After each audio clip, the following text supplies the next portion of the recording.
మొట్టమొదటిగా ఈ సినిమాకి అజ్ఞాత వ్యక్తి ఒక వ్యక్తి ఉన్నాడు. ఆయన ఆ పేరు చెప్పుకోవడానికి ఆయనకి ఇష్టం లేదు. ఈ టీం ఇక్కడ ఉందంటే ఆయన దీనికి కారణం. ఇది ఫస్ట్ మనం అందరం అనుకోవాల్సిన విషయము. నెక్స్ట్, ఇంతమంది ఆర్టిస్టులు చూస్తుంటే నాకెంతో ఆర్టిస్టులు, టెక్నీషియన్స్ ఇంతమందిని చూస్తుంటే చాలా ఆనందంగా ఉంది.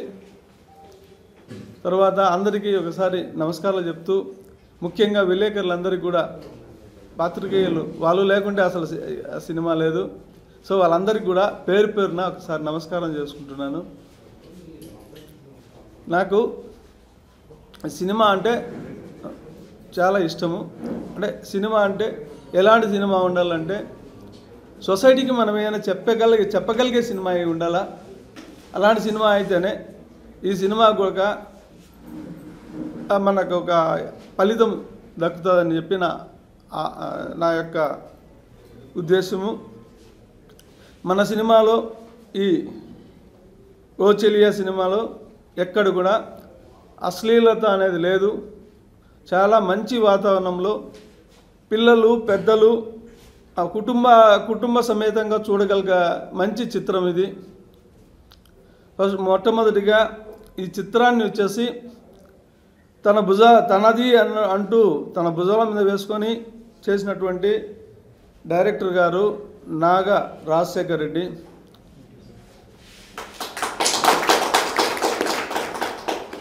అహర్నిశలు కృషి చేస్తున్నారు ఆయన. అంటే నాకు ఇప్పట్లో మ్యాక్సిమం ఇలాంటి వాళ్ళు చాలా తక్కువగా ఉంటారని చెప్పేసి నా అభిప్రాయం. తర్వాత ఈ సినిమా కూడా అద్భుతంగా సక్సెస్ అవుతుంది. ఇక్కడ మనకేంటంటే ఒక అమ్మాయి తన ప్రేమను దక్కించుకోవడానికి ఎంతవరకైనా తెగిస్తుంది.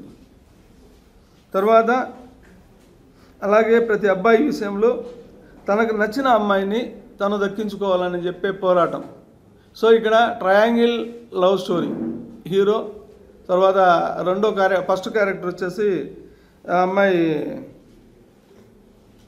కావేరి, తర్వాత రెండో ఆమె ఆజ్య. వీళ్ళ ముగ్గురి మధ్య ఈ డ్రామా ప్లే అవుతుంది.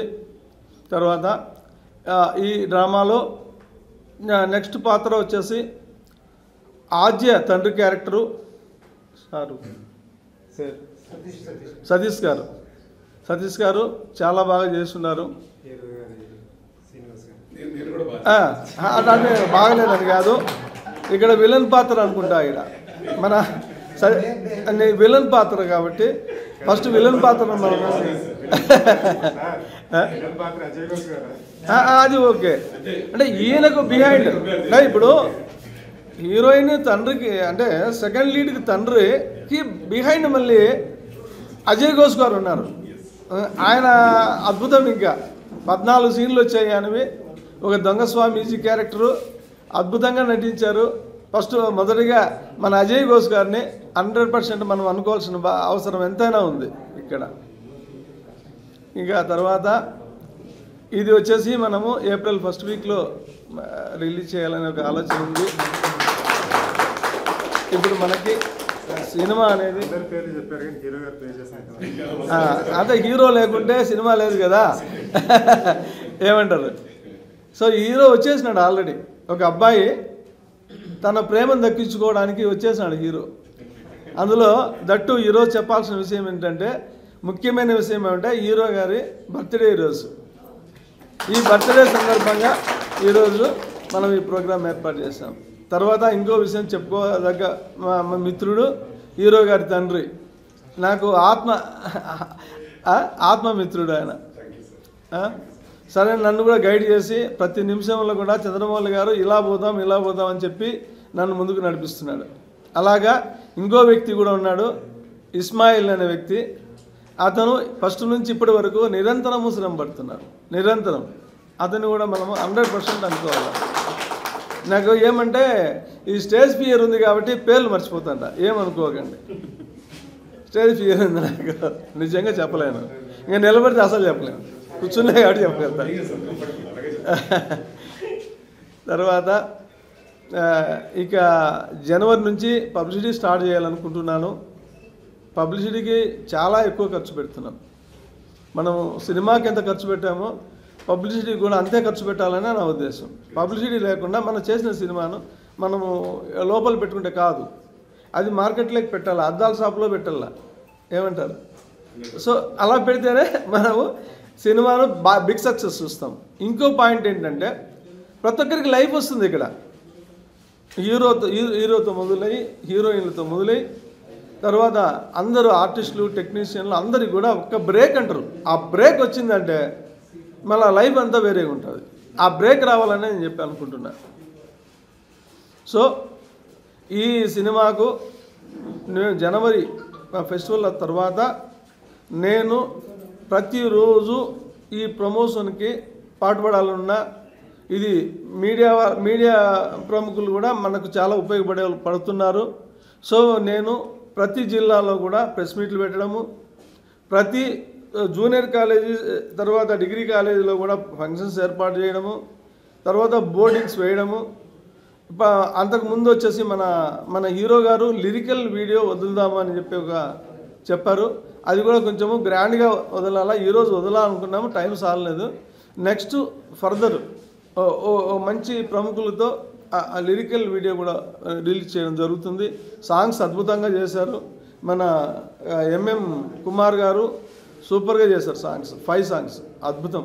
ఆయన కూడా మనము ఖచ్చితంగా అనుకోవాలి. తర్వాత నెక్స్ట్ అందరికన్నా ముఖ్యం ఏమిటంటే బ్యాక్ బోన్ బాల కెమెరామెన్ చెన్నై నుంచి వచ్చాడు. ఆయన మన కోసం ఎంతో శ్రమపడి ఇక్కడికి వచ్చి కష్టపడి ఇక్కడ ఎక్కడ ఉంటున్నాడో ఏడపడుకుంటాడో ఏం చేస్తున్నాడో ఆయన సిన్సియర్గా సెట్లో కూర్చొని మనందరికీ తెలుసు ఎంత బాగా చేస్తున్నాడు అనేది. మన డైరెక్టర్ గారికి పూర్తి సపోర్ట్ ఉన్నాడు. తర్వాత అసిస్టెంట్ ఇంకా అబ్బాయి పేరు అసిస్టెంట్ పేరు దుర్గా కూడా అద్భుతంగా ఉన్నాడు. ఫస్ట్ నుంచి లాస్ట్ వరకు ఉన్నాడు, ఆయనతో పాటు ఉన్నాడు, కలిసికట్టుగా చేశాడు. ఇంకా తర్వాత మన కామెడీ ఆర్టిస్టు సునీల్ గారు బాగా చేశారు. తర్వాత ఇంకా మిగతా వాళ్ళు ఉన్నారు, చాలామంది ఉన్నారు ఇక్కడ. నెక్స్ట్ లీడ్ ఉన్నారు ఒక 4-5 మంది. ఆ లీడ్ కూడా బాగా చేశారు. ఆ అమ్మాయి పేరు ఐశ్వర్య, ఆ అమ్మాయి పేరు స్వప్న, పేర్లు అయితే సరిగ్గా తెలియదు నాకు. అందరూ బాగా చేశారు, ఎక్స్ట్రాడినరీ చేశారు. మంగమ్మ క్యారెక్టర్ బాగా చేస్తుంది. సో ప్రతి ఒక్కరు పేరున అందరూ బాగా చేస్తారు. అందరికీ కృతజ్ఞతలు. తర్వాత ఇంకా నెక్స్ట్ కూడా నేను చేసే ఈ పోరాటంలో మనకు అసలు ఘట్టం ఇక్కడే స్టార్ట్ అయింది, ప్రమోషను.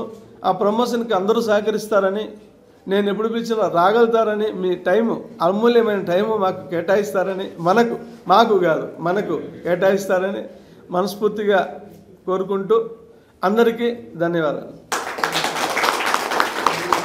మా అమ్మాయి 2 మాటలు మాడుతుంది, ఆమెకు రాదు. ఈమె ప్రొడ్యూసర్, అసలు ప్రొడ్యూసర్ నేను కాదు, ప్రొడ్యూసర్, డమ్మీ ప్రొడ్యూసర్ నేను.